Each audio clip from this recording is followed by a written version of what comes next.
চুল এলোমেলো, পিঠে পড়ে আছে, কোমরে গড়িয়ে।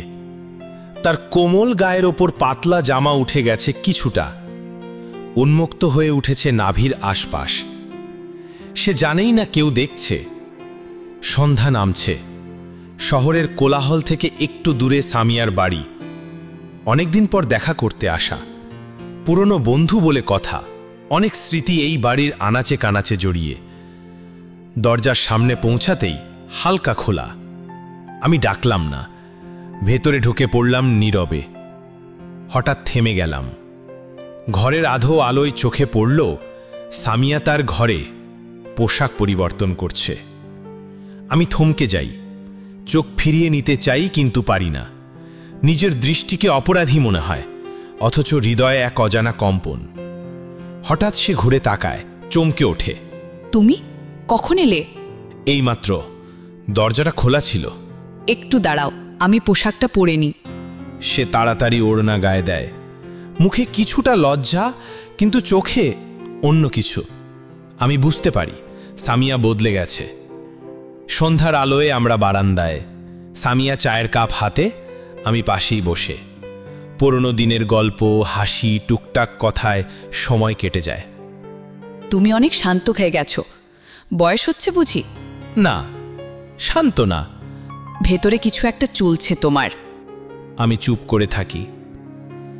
ওর কণ্ঠে এমন টান, যেন দীর্ঘদিনের চেনা শব্দ নতুন করে কানে লাগে। আলোর খেলা সামিয়ার চোখে পড়ে। সে বলে, তুমি কি জানো, আমি মাঝে মধ্যে তোমাকে স্বপ্নে দেখি। আমি অবাক হই। সে আবার বলে, আর প্রতিবার ঘুম ভাঙলে মনে হয় তুমি সত্যি আসবে একদিন। আজ এসেছো। আমার মনে এক ধরনের অস্বস্তিকর প্রশান্তি। একসাথে বসে থেকে আমরা অনুভব করি কিছু অনুভূতি কখনো মরে না, শুধু সময়ের সঙ্গে আরও গভীর হয়। রাত হয়ে এসেছে। বাড়িতে আজ কেউ নেই। সামিয়ার বাবা মা গ্রামের বাড়ি। আমি বলি, তাহলে এবার যাই। সে মৃদু হাসে। থেকে যাও আজ। পুরনো বন্ধুকে এমন করে বিদায় দেওয়া যায় না। ভেতরে ঠান্ডা বাতাস। একটা ঘরে আমি, আরেকটা ঘরে সে ঘুমাবে বলে ঠিক করেছিলাম। কিন্তু মাঝরাতে সামিয়া দরজার সামনে এসে দাঁড়ায়। তুমি ঘুমিয়ে পড়েছ? না, এখনো জেগে। সে একটু দ্বিধা পড়ে, তারপর বলে, ভয় করছে আজ, একা ঘুমোতে পারছি না। তাহলে? তোমার পাশে একটু শুই। কিছু মনে করো না প্লিজ। আমি অনুমতি দিই। সে আমার পাশে এসে শোয়ে, কাঁথা গায়ে দেয়, মুখটা ঘুরিয়ে নেয়। আমি তার গায়ের উষ্ণতা অনুভব করি, অথচ স্পর্শ করি না। আমরা কেউ কিছু বলি না। নিঃশব্দে কেবল নিঃশ্বাসের শব্দ শুনি। আকাশে চাঁদ আর মেঝেতে ছায়া, আমাদের মাঝখানে আলো অন্ধকারের খেলা।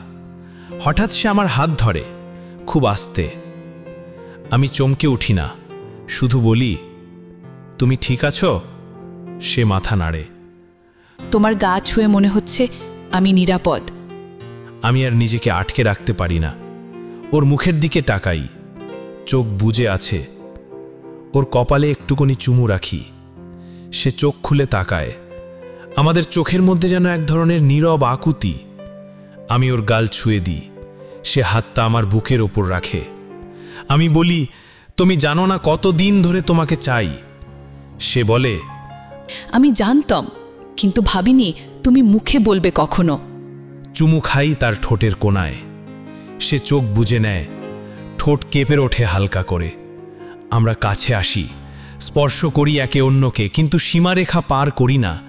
সব কিছু থেমে থাকে কয়েক মুহূর্ত, শুধু আমাদের হৃৎস্পন্দন চলতে থাকে। ভোরের আলোয় আমি জেগে উঠি। সামিয়া তখনও পাশে, চুপচাপ ঘুমোচ্ছে। তার চুল আমার বালিশে ছড়িয়ে, ঠোঁটে একটুকুনি হাসি। আমি তাকে স্পর্শ করি না, শুধু দেখি। সে ঘুম ভেঙে বলে, তুমি চলে যাচ্ছ? হ্যাঁ, তবে রেখে যাচ্ছি আমার একটা অংশ। সে বলে, আমি জানি তুমি ফিরবে, আবার এমন করেই। আমি চুপ করে থাকি। বিদায়ের আগে সে আমার হাত ধরে। গতরাত কি ছিল? আমি বলি, মনে হয় তোমার না বলা কথাগুলো আর আমার দীর্ঘ অপেক্ষা। সে একটুকুনি হাসে, তারপর বলে, তোমাকে ভালোবাসি, অনেক দিন হলো, বলিনি কোনো দিন, কারণ ভয় ছিল, আজ বললাম। আমি তার কপালে আবার একটা চুমু রেখে বেরিয়ে পড়ি। সামনের পথ কুয়াশায় ঢাকা, তবুও হৃদয়ে রয়ে যায় একটি রাতের উষ্ণতা। ভালোবাসা সবসময় স্পষ্ট হয় না, কখনো তা চুপিসারে চোখে চোখে বলে দেয় তার গল্প। তো আমার কলিজার বন্ধুরা, গল্পটা কেমন লাগলো কমেন্টে অবশ্যই জানাবে, আর চ্যানেলে নতুন এসে থাকলে অবশ্যই একটা লাইক দিয়ে চ্যানেলটি সাবস্ক্রাইব করে দেবে, এবং এমন নতুন রোম্যান্টিক গল্প পেতে পাশে থাকা বেল বটনটি ক্লিক করে দেবে। ধন্যবাদ।